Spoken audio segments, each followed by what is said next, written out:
We want to once again provide you with the latest information from the Ministry of Health's dashboard on the COVID-19 response plan here in the Bahamas.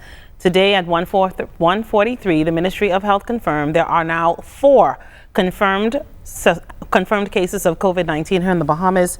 10 current persons are in quarantine and 32 individuals have been released from quarantine. Once again, the Ministry of Health is confirming there are now 4 recorded cases of the COVID-19 virus here in the Bahamas, and there are 11 persons who are now quarantined.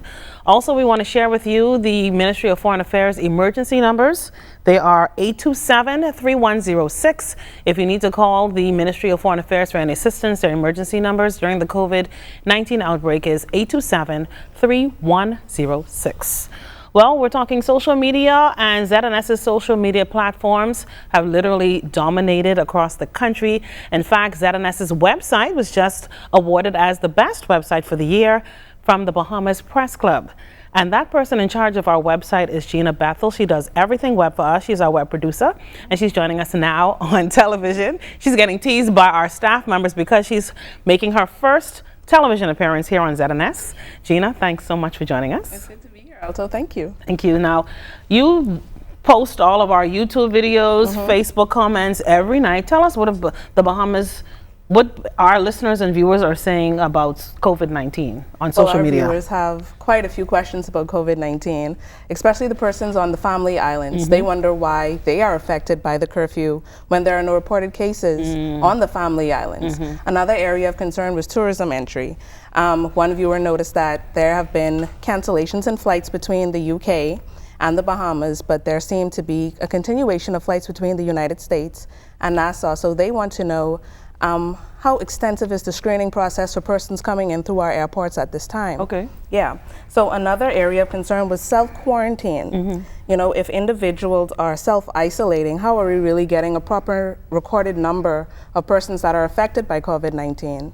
Another area of concern was disability inclusion. Oh. Yes. So persons, they wanted to know how persons are dealing mentally and physically for those who are in the disabled community. They wanted to know if the emergency order would have been translated for persons who are hearing impaired or visually impaired in that matter. And they wanted to know, are they more at risk for contracting the COVID-19 virus? The disabled community? Yes, the disabled community.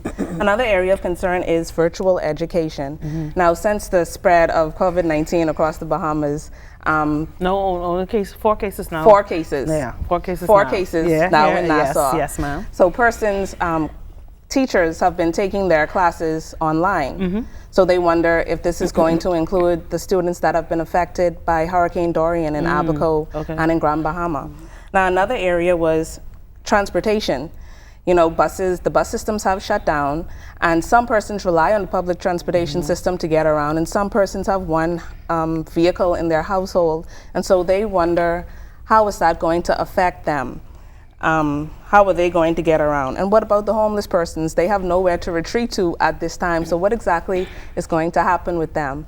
And I would be remiss if I didn't mention the fact that Dr. Nakia Forbes got a lot of praises online for how thorough she was and confident in delivering the accurate information to persons. I think she did a great job at soothing a lot of the concerns and the fears, because this is a time when social media and fake news has been spreading around like wildfire. And so I think that she did a really good job at soothing some of the concerns of the people the minute she got on the mic. I think there was even an instance where you would have seen the Prime Minister behind her sort of smiling, you know, because she handled herself very well yesterday.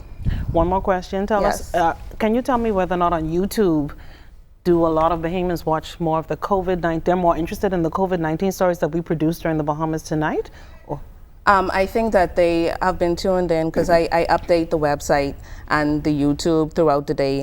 Everything COVID-19 related. They like the special reports that have been going on. And on YouTube, we have a following of more male and female viewers on our YouTube channel. So I've definitely been relying on that throughout the global pandemic. You did well on your first time on TV, thanks. I know, thank you.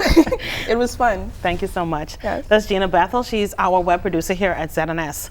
Well, that's another edition of COVID-19, The Impact. I want to thank you so much for watching. Be safe, Bahamas, and we encourage you to stay tuned to the ZNS television and radio networks for all information on the COVID-19 outbreak here in the Bahamas. I'm Altaviz Munnings. Have a great day.